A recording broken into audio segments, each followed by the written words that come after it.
ونستعينه ونستغفره ونعوذ بالله من شرور أنفسنا ومن سيئات أعمالنا من يهد الله فلا مضل له ومن يضلله فلا هادي له أشهد أن لا إله إلا الله وحده لا شريك له وأشهد أن سيدنا محمدا عبده ورسوله لا نبي بعده اللهم صل وسلم وبارك على سيدنا محمد صلاة تغفر بها الذنوب وتصلح بها القلوب وتنطلق بها العصوب وتلين بها الصعوب وعلى آله وصحبه ومن إليه منسوب أما بعد فيا أيها الناس اتقوا الله حق تقاته ولا تموتن إلا وأنتم مسلمون وقال تعالى في كتابه الكريم أعوذ بالله من الشيطان الرجيم بسم الله الرحمن الرحيم ولو أن أهل القرى آمنوا واتقوا لفتحنا عليهم بركات من السماء والأرض ولكن كذبوا فأخذناهم بما كانوا يكسبون Sadaqallahul azim. Para jamaah sidang Jumat yang saya muliakan, tidak lupa pada kesempatan kali ini saya berwasiat untuk diri saya pribadi dan untuk para jamaah sekalian untuk selalu meningkatkan iman dan takwa kita kepada Allah Subhanahu wa taala. Karena iman dan takwa inilah sumber keberkahan dalam hidup kita. Para jamaah yang saya hormati, kita hari ini masuk tanggal 28 Oktober.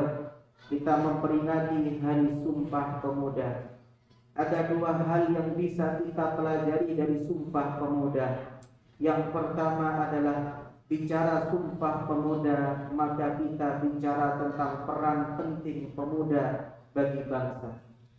Al-Quran menggambarkan tentang sosok pemuda yang luar biasa yang disebutkan dalam surah Ibrahim. Qalu man fa'ala hadza bi alihatina innahu laminadh dhalimin. Qalu sami'na fatan yadhkuruhum yuqalu lahu Ibrahim. Ketika Namrud pulang, ketika dia melihat berhala-berhala yang ada di tempat pemujaannya berhamburan, dia kemudian bertanya, siapa yang berani berbuat hal demikian kepada Tuhan-Tuhan kita? Maka orang-orang pada waktu itu mengatakan, qalu sami'na, saya mendengar fatan, seorang pemuda yang bernama Ibrahim yang selalu mencaci maki Tuhan kita, dan itulah pelakunya. Maka bicara pemuda, Al-Quran memberikan gambaran sosok Ibrahim sebagai seorang pendobrak, sebagai seorang revolusioner yang bisa memberikan manfaat kepada kita semua. Imam Ibnu Katsir ketika mentafsirkan ayat ini, beliau mengatakan, ma ba'atsallahu nabiyyan illa wa huwa syab wa ma utiyal ilma 'alimun illa wa huwa syab. Tidaklah Allah mengutus seorang nabi kecuali diutus ketika dia muda, dan tidaklah seorang berilmu oleh Allah diberikan ilmu kecuali dia diberikan ilmu ketika masa mudanya. Bicara pemuda hebat, Al-Quran juga mencontohkan seorang Ashabul Kahfi yang sampai kemudian diabadikan menjadi satu surat, yaitu surah Al-Kahfi.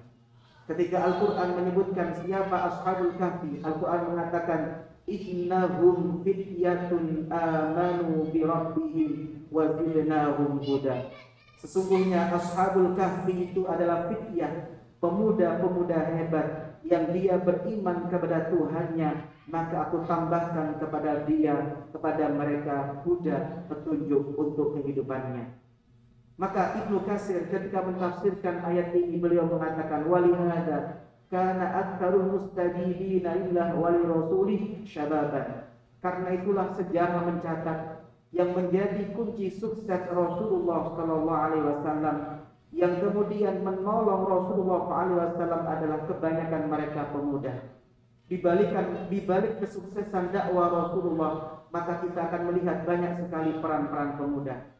Ada Abdullah ibnu Abbas yang ketika Rasulullah SAW wafat usianya baru 13 tahun, tapi sudah menjadi turjumanul Quran, menjadi pentafsir Al-Quran yang luar biasa.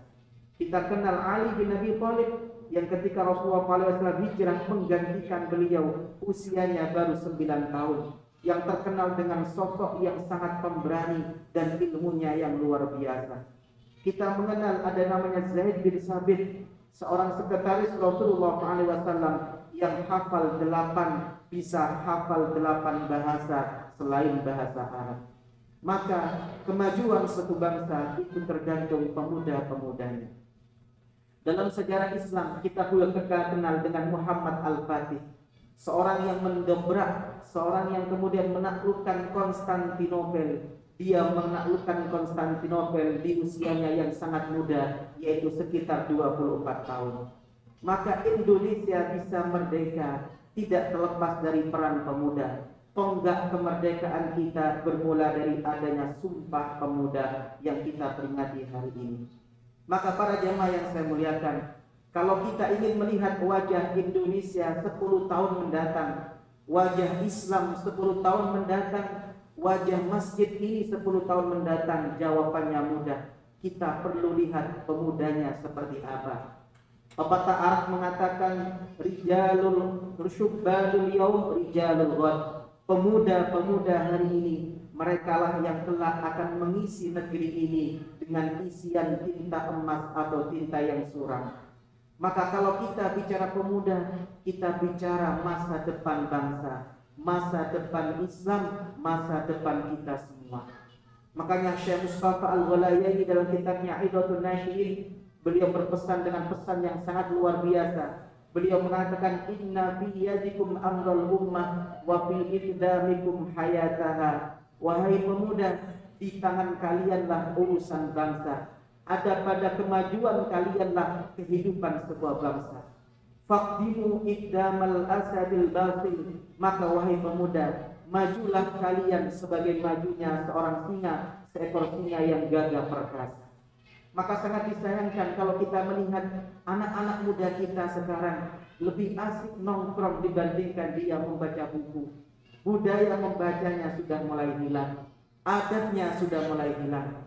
Maka ayo para jamaah, generasi muda kita selamatkan. Karena kalau kita ingin tahu wajah Indonesia, wajah Islam 10 tahun mendatang seperti apa, kuncinya adalah ada di anak-anak muda kita yang ada sekarang ini. Yang kedua, bicara tentang Sumpah Pemuda tidak terlepas dari bicara persatuan.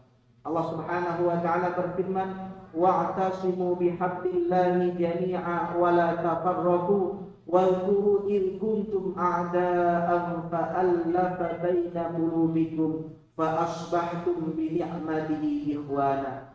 Berpegang teguhlah kalian kepada Allah dan berpegang teguhlah kalian dengan tali Allah dan janganlah kalian bercerai-berai. Ingatlah ketika kalian dulu bermusuhan, Allah memberikan nikmat kepada kalian berupa persaudaraan. Maka persatuan ini adalah nikmat terbesar Allah Subhanahu wa taala kepada umat manusia, terutama kita bangsa Indonesia. Banyak negara-negara di luar setelah dijajah terpecah-pecah menjadi negara-negara kecil. Tapi tidak dengan kita Indonesia. Allah memberikan kita bangsa Indonesia nikmat besar. Kita sebelum merdeka terdiri dari sekian banyak suku, sekian banyak bahasa, sekian banyak bangsa. Tapi Allah Subhanahu wa taala menjadikan hati kita bersatu untuk menjadi negara kesatuan Republik Indonesia. Ini adalah nikmat terbesar Allah Subhanahu wa taala kepada kita. Dan ini tidak akan pernah bisa tercapai kecuali dari Allah. Allah Subhanahu wa taala berfirman, "Wa allafa baina qulubihim law anfaqta ma fil ardi jami'an ma allafta baina qulubihim." Sesungguhnya yang bisa menautkan hati, yang bisa menyatukan hati kata Allah hanyalah Allah semata. Andaikan engkau menafkahkan, membelanjakan seluruh isi bumi, maka engkau tidak akan pernah bisa menautkan dan menjadikan hati itu bersatu. Maka para jamaah yang saya muliakan, kita oleh Allah diberikan nikmat bersatu, maka perlu kita jaga. Jangan sampai kita bicara peradaban, bicara kemajuan tidak akan pernah tercapai kalau kita tidak bersatu. Seorang penyair mengatakan, mata yablul bunyanu yauman tamamahu idza kunta tabni wa ghairuka yahdini. Bagaimana bangunan peradaban, bagaimana bangunan kemajuan akan bisa engkau capai kalau engkau membangun tapi ada orang lain yang merobohkan. Walau alfu balin khalfahu hadin kafa fa kaifa bibalin khalfahu hadin. Kalau ada 1000 orang yang membangun, ada satu yang merobohkan, maka cukup satu orang ini yang akan bisa merobohkan bangunan yang kokoh. Lalu bagaimana kalau yang membangun satu, tapi yang merobohkan adalah 1000? Kalau kita ingin negara kita maju, negara kita menjadi makmur, maka kata kuncinya adalah kita rawat persatuan kita. Betapa banyak persatuan ini mulai kita korak-korak. Betapa banyak kita melihat umat Islam, bangsa Indonesia saling mencaci, saling menghujat hanya gara-gara beda pilihan politik. Betapa banyak kita melihat kita sesama umat bangsa Indonesia saling mengejek, saling menghujat, bahkan saling membunuh hanya gara-gara beda pilihan mazhab. Maka salah satu bangunan Rasulullah SAW ketika beliau hijrah, ketika Rasulullah SAW hijrah, Madinah merupakan daerah yang tidak diperhitungkan. Tetapi ketika beliau hijrah, Madinah menjadi sebuah negara yang cahayanya mampu menyinari seluruh dunia. Ada 3 fondasi yang oleh Rasulullah SAW bangun. Yang pertama, ketika Rasulullah SAW hijrah, maka Rasulullah SAW membangun masjid. Artinya tidak mungkin ada peradaban tanpa peran masjid. Maka sangat disayangkan kita melihat betapa banyak masjid yang dibangun megah, betapa banyak kita melihat masjid yang tiap tahun direnovasi, tetapi jamaahnya sangat sedikit. Jumlah orang yang jamaah sholat 5 waktu sangat sedikit. Kajiannya tidak jalan di masjid tersebut. Bagaimana kita bisa bicara peradaban kalau masjid kita sepi? Yang kedua, ketika Rasulullah SAW hijrah, beliau melihat ada potensi-potensi konflik di Madinah. Ada suku pendatang kaum muhajirin bertemu dengan kaum pendatang, ketemu dengan pribumi yaitu kaum Ansor. Ini akan menjadi yang namanya konflik. Belum lagi ditambah di Madinah ada sekian banyak suku-suku Yahudi yang mereka berbeda akidah. Maka Rasulullah SAW akan melihat ini sebagai sebuah kekuatan. Maka Rasulullah SAW fondasi yang kedua adalah beliau mempersatukan kaum muhajirin dengan kaum Ansor dengan cara ukhuwah Islamiyah. Dan Rasulullah SAW mempersatukan antara kaum muslimin dengan suku-suku Yahudi dengan ukhuwah insaniyah. Karena Rasulullah tahu tidak mungkin kita bisa bangun peradaban kalau kita kemudian saling menghujat, saling berpecah belah. Dalam sebuah hadis Rasulullah mengatakan, "Idza kasabat ummati saqatat an ainillah." Kalau umatku sudah kerjaannya saling mencaci, saling menghujat dan saling menyindir satu sama yang lain, maka wibawahnya oleh Allah Subhanahu wa taala akan dihapus. Kita umat Islam di Indonesia mayoritas, tapi suaranya minoritas. Karena apa?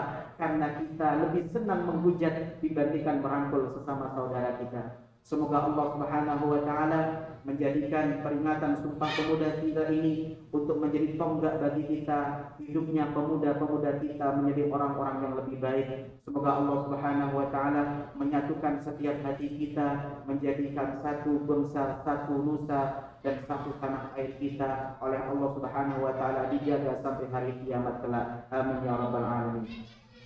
أعوذ بالله من الشيطان الرجيم بسم الله الرحمن الرحيم والعصر إن الإنسان لفي خسر إلا الذين آمنوا وعملوا الصالحات وتواصوا بالحق وتواصوا بالصبر. بارك الله لي ولكم في القرآن العظيم ونفعني وإياكم بما فيه من الآيات والذكر الحكيم. أقول قولي هذا فاستغفر لي ولكم فيا فوز المستغفرين ويا نجاة التائبين